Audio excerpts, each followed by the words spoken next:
You close your eyes. The world dissolves away. A switch flips inside. You surrender your consciousness. Every single night you do. A third of your life. Just vanished into nothing. But is it nothing? Your body lies perfectly still. But your mind ignites. A hidden world awakens. Your brain is on fire. Neurons crackle with electricity. Memories are being sorted. Toxins are being flushed. Muscles are being repaired. Hormones flood your system.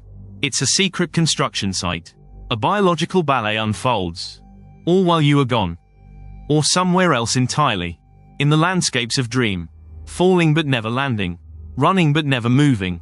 Seeing impossible, vivid things. A private, nightly cinema.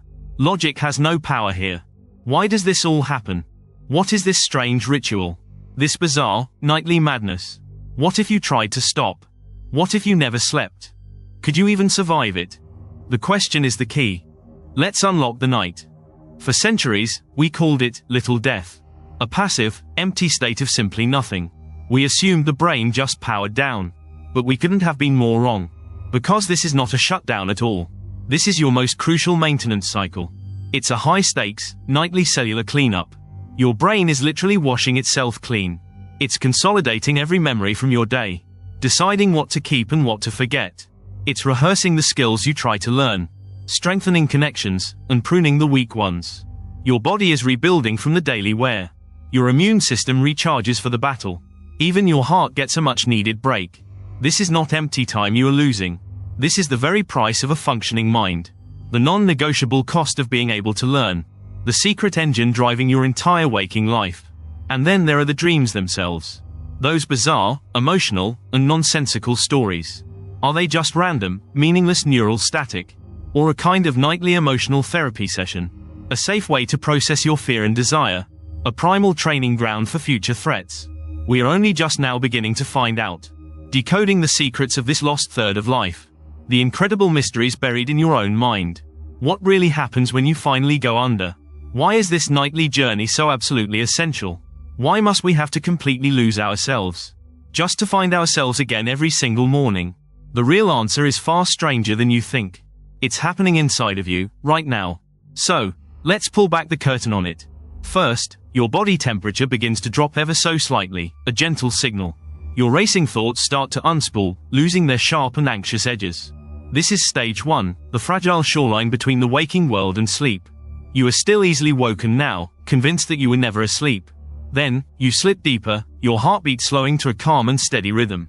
Your brainwaves fire in short, powerful bursts called sleep spindles, a strange sight. This is the brain locking in the day's learning, making memories stick. It's deciding which pathways to keep, which connections to make much, much stronger. Without this stage, your practice, your study, your effort is almost worthless. Now you descend into the abyss, the deep, dreamless chasm of stage 3. Here, your body is almost completely paralyzed, a prisoner in its own bed. Your brain is flooded with huge, slow, rolling delta waves of electricity. Growth hormone is released, and your body begins to physically repair itself. But something far more critical is happening inside of your sleeping, silent skull.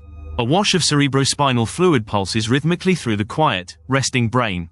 This is the brain's janitorial system, clearing out the day's toxic metabolic waste. It's scrubbing away the proteins linked to Alzheimer's and other terrible diseases. This is the brain's most vital maintenance, and it only happens right now. And then, after the deep quiet, your mind suddenly comes roaring back alive. Your heart rate and breathing quicken, almost as if you were awake again. Your eyes, though closed, begin to dart back and forth in rapid movements. This is REM sleep, the bizarre, paradoxical theater of your nightly dreams. Here, your brain is just as active as when you're awake, even more so. Neurotransmitters responsible for logic and reason have been completely switched off. But the centers for emotion, for memory, are firing on all cylinders.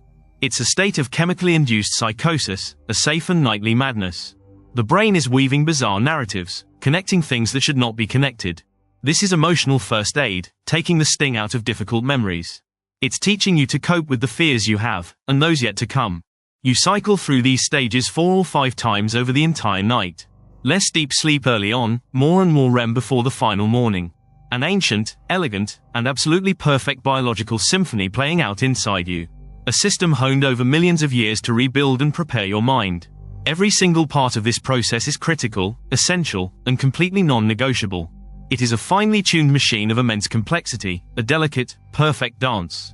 A nightly miracle of restoration that you have always taken for granted. So the real question is not why we sleep, but what happens when we don't. What happens when the music stops, when this beautiful, intricate machine starts breaking? What is the real, measurable cost of our modern war on our sleep? Because this entire, vital process is more fragile than you could ever imagine. The moment you start to accumulate a sleep debt, the system begins to fail. After just one night of poor sleep, your cognitive performance immediately starts to plummet. Your ability to learn new information and form new memories is severely impaired. The emotional centers of your brain become hyperactive, 60% more reactive in fact. You are suddenly thrown back to a primitive state of fight or flight, of hair-trigger responses. The rational prefrontal cortex that should control these outbursts has gone eerily quiet. You are all emotional gas pedal, with absolutely no access to a functional brake. That brain janitor, it can't do its job, and toxic proteins start to accumulate. Your immune system weakens, leaving you vulnerable to every passing virus and infection. And we, as a species, are the only animals that deliberately do this to ourselves. We wear our exhaustion like a badge of honor, a bizarre marker of our productivity. But your body keeps a precise and unforgiving record of every single hour you have lost. You think you're getting away with it, that you've adapted, but you are wrong. The brain is masterful at hiding just how impaired you have truly become. You are a drunk driver, convinced of your own sobriety, a danger to everyone. And the longer you go, the more you borrow from this bank, the worse it gets. Microsleeps begin, where parts of your brain fall asleep for seconds without you knowing. The world starts to feel unreal, like a poorly edited film, a waking dream. The line between what is real and what is not begins to fray, then dissolves. This isn't a metaphor, this is your mind quite literally starting to eat itself alive. Your personality warps, paranoia sets in, you lose the person you thought you were. Because that person, the you, that you inhabit, is rebuilt from scratch every night. It's constructed in the quiet darkness from the memories and emotions of the day before. When you deny your brain this time, you are denying it the chance to rebuild you. You are not the same person without your sleep, you are afraid and less a copy. A ghost in the machine, running on fumes, with the engine about to finally seize. You are a walking wound, an unprocessed and unhealed version of your true potential. And the modern world is a giant conspiracy designed to keep you in this state.